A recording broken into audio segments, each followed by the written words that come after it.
in this video, let me discuss about the topic difference between debenture and shares. Debenture and shares both are issued for the purpose of getting the capital into the firm.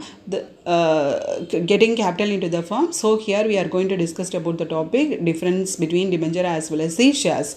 The first point is status. Shareholders are real like owners into the firm, but in case of the debentures are creditor into the firm.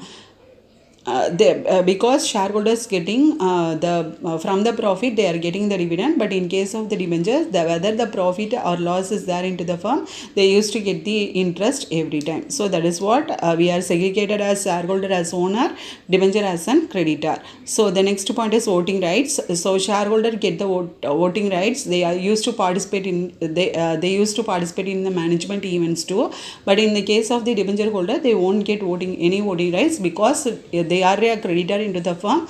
So company treated debenture holder as an outsiders into the firm. So the next point is we are going to discuss is management. Shareholders, they used to participate in the management as well as the decision making events, but in the case of debenture holder, the company will treat it like an outsider, so they are not participating in the management event. The next point is return.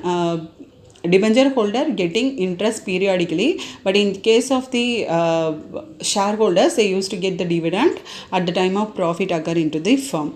The next point is security. Only debenture holders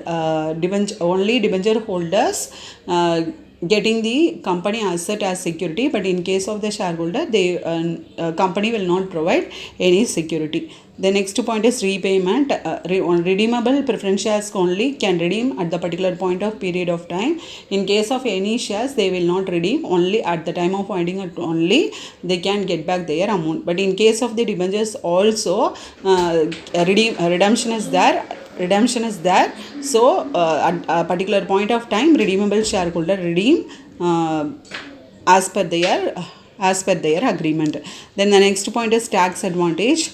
Debenture holder have to pay have to pay the interest by the company. So usually credit for the credit purpose they are paying the interest, so they getting the tax advantage.